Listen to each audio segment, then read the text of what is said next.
showing to you the peer-to-peer connection step by step. Hey everyone, my name is Nagtigil G. Perez.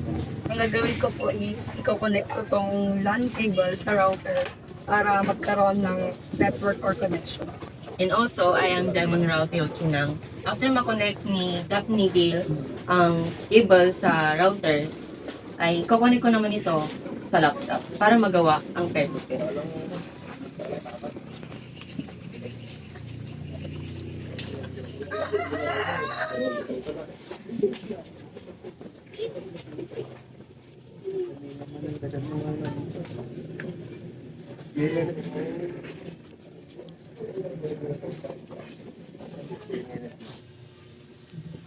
Hello everyone, I am the Russell Bibiano and ako ang mag-ooperate ng PC number 1. So first, punta tayo sa control panel.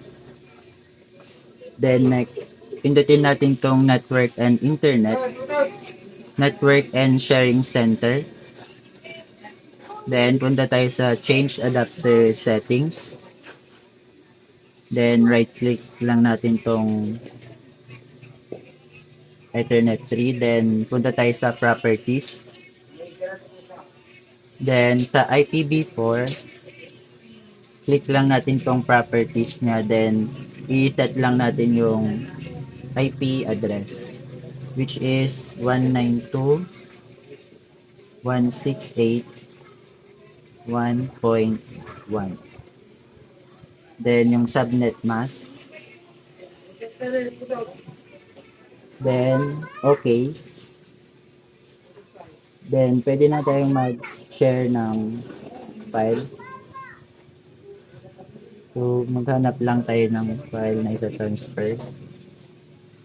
Okay, see. Punta tayo sa network. And, pause mo nga.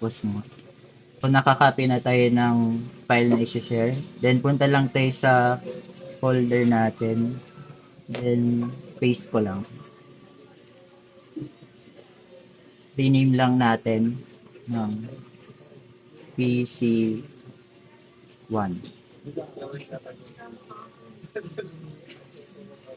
So, i-check naman natin ngayon dito sa PC1 yung file na ginawa ni PC3. So, punta lang tayo sa network. And then, ito yung PC number 3. So, ito yung file na ginawa niya. So, na-access natin. Wow! Hello everyone, my name is Margaret Virgo and ako po yung mag-operate ng Facebook. And punta lang po tayo sa control panel. As you can see, punta po tayo sa change adapter setting. Wait. And if I click this Ethernet 3, punta po tayo sa properties. And before properties, and ilalagay po lang po natin yung IP address, which is 19. Oops. 193.168.1.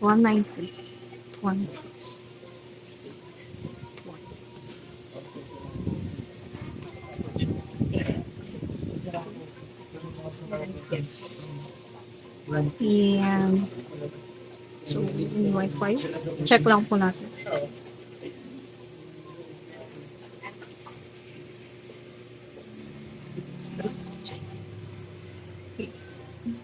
And punta na po tayo sa folder natin. Which is the PC2. And maglalagay lang po tayo ng file to check kung nakakonect po ba.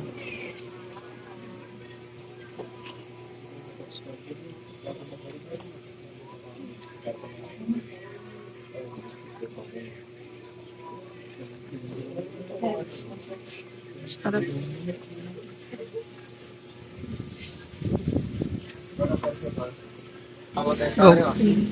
Sir, so as you can see, ito po yung pinaste nating file kanina to check if nakakonect na po ba. And to check kung yung nilagay ng PC1 kanina, to check if andito. And yes, andito na po siya. So guys, this is PC2 and i-check lang natin yung file dun sa PC3 kung andito. And PTNet 101. And as you can see here, guys, andito na siya. This is the digital slogan poster. Good day everyone. My name is Leslie Molina and ako ang mag-operate ng PC3. So let's start. So step 1 is pupunta tayo sa control panel, which is dito natin makikita yung Ethernet part. So network and sharing center. And then punta tayo sa change adapter settings. And then pindutin natin yung Ethernet. Properties. And then, hanapin lang natin yung Ethernet Protocol version 4 or IPv4. So, properties. So, dito, naka-open na. So, i-enter natin yung IP address na 192.168.1.3. And then, subnet mask niya is 255.255.250. So, okay. Then, after that,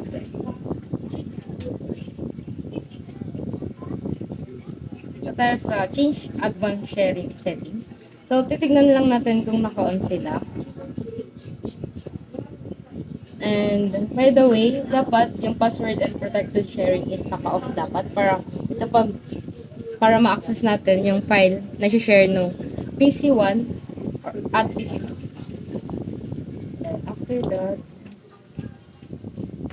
so titignan na natin kung kuha na siya ng file. So andito na sila.